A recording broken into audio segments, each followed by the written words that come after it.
90s lover अक्ष में आपका बहुत बहुत स्वागत है। आज हम बात करने जा रहे हैं बॉलीवुड में 90 के दशक की उस टॉप एक्ट्रेस के बारे में जिन्होंने बीते रोज़ प्रयागराज में चल रहे महाकुंभ में संन्यास ले लिया।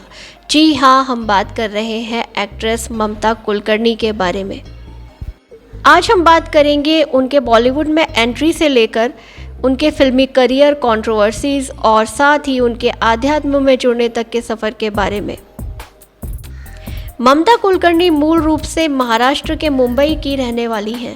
उनका जन्म 20 अप्रैल 1972 को एक मध्यम वर्गीय मराठी ब्राह्मण परिवार में हुआ था।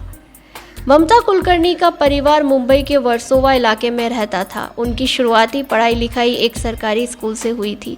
इसके बाद उन्होंने आगे की पढ़ाई मुंबई के विले पार्ले स्थित saint Joseph convent high school से पूरी की। अब बात करते हैं इनके फिल्मी करियर के विषय में। कई मीडिया रिपोर्ट्स के मुताबिक ममता कुलकर्णी स्कूल के दिनों से ही स्टेज शोज में हिस्सा लेने लगी थी। हालांकि शुरुआत में उनका एक्टिंग में मन नहीं लगता था, लेकिन उनकी मां ने उन्हें अभिनेत्री बनने के लिए प्रेरित किया, जिसके बाद ममता ने अभिनय की दुनिया में कदम रखा। ममता कुलकर्णी ने साल 1991 में तमिल फिल्म ननबरगल से अपने फिल्मी करियर की शुरुआत की थी। इस फिल्म में उनके अभिनय को दर्शकों ने बहुत सराहा और काफ़ी लोकप्रिय भी हो गई। इसके बाद उन्होंने तेलुगु, कन्नड़ और हिंदी फिल्मों में काम किया। बॉलीवुड में कदम रखने वाली ममता ने तीनों खान यानी शाहरुख, सलमान और आमिर के साथ काम किया। 12 साल के करियर में उन्होंने 40 से अधिक फिल्में की और 2003 में इंडस्ट्री छोड़ दी। ममता ने 1992 में फिल्म तिरंगा से अपने करियर की शुरुआत की थी। उन्हें अक्सर हिंदी सिनेमा की सबसे खूबसूरत अभिनेत्रियों में से एक माना जाता है। ममता कुलकर्णी की कई फिल्में हिट रहीं, जिनमें से कुछ ये हैं: तिरंगा, क्रांतिवीर, करण अर्जुन, सबसे बड़ा खिलाड़ी, वक्त हमारा है। तिरंगा फिल्म में ममता कुलकर्णी के अलावा राजकुमार, नाना पाटेकर और हरीश कुमार थे। इस फिल्म को मेहुल कुमार ने डायरेक्ट किया था। क्रांतिवीर फिल्म में ममता कुलकर्णी के अलावा नाना पाटेकर, अतुल अग्निहोत्री और डिम्पल कपाड़िया थे। इस फिल्म को भी मेहुल कुमार ने डायरेक्ट किया था।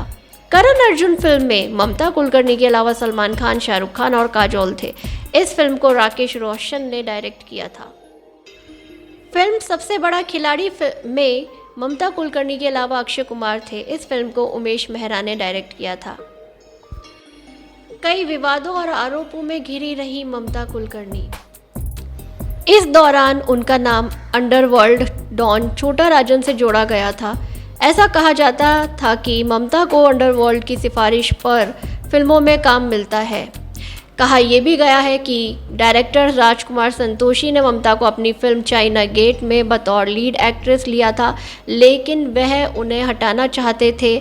ऐसे में अंडरवर्ल्ड से प्रेशर डाला गया था, जिसकी वजह से डायरेक्टर को ना चाहते हुए भी उन्हें फिल्म में कास्ट करना पड़ा। ड्रग माफिया विक्की गोस्वामी से की शादी।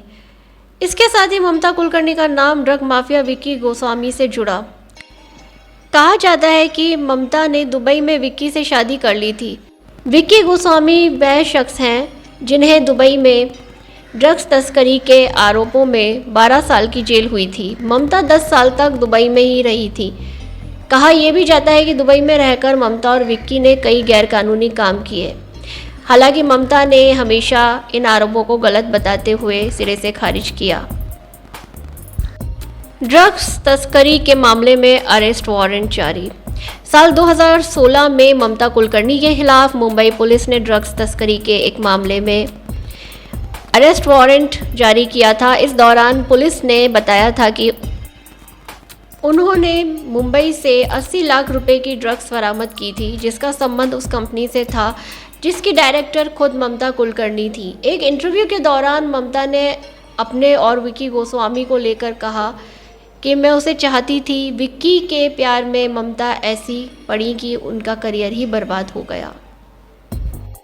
लंबे समय तक बॉलीवुड की चकाचौंध से दूर ममता गुमनामी की जिंदगी जी रही थी। पिछले साल दिसंबर में 25 साल बाद वह भारत आई थी। इस दौरान उनका लुक काफ़ी बदल चुका था। ऐसा माना जा रहा था कि वह एक बार फिर से फिल्मों में वापसी करेंगी, लेकिन ऐसा नहीं था। उन्होंने एक इंटरव्यू में बताया कि वह बॉलीवुड में वापसी के लिए नहीं आई हैं। बॉलीवुड से लेकर आध्यात्म में जुड़ने तक का सफ़र। 90 के दशक की पॉपुलर एक्ट्रेस जिसने कई हिट फिल्में दी, अब वही आध्यात्म के रास्ते जा चुकी हैं।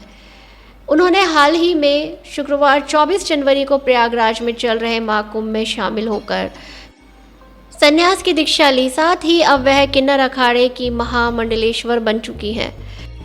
क्यों लिया संन्यास, क्या थी असली वजह? एक इंटरव्यू के दौरान जब उनसे पूछा गया कि आपने संन्यास क्यों लिया है, संन्यास लेने के बारे में क्यों सोचा, तो ममता ने कहा, मैंने 23 साल तपस्या की है, महाकाली की निस्वार्थ भाव से भक्ति की है, हठ योग किया, अन्न तक त्याग दिया और उसी तपस्या का परिणाम है कि मैं महामंडलेश्वर बनी, जो कि आसान नहीं है। तो दोस्तों, ये था ममता कुलकर्णी का बॉलीवुड से लेकर आध्यात्म में जुड़ने तक के सफ़र के बारे में कुछ जानकारी। अगर आपको ये वीडियो अच्छा लगा तो लाइक कमेंट ज़रूर कीजिएगा। ऐसी ही फिल्मी जानकारी के लिए इस चैनल को ज़रूर सब्सक्राइब करें। Thanks for watching.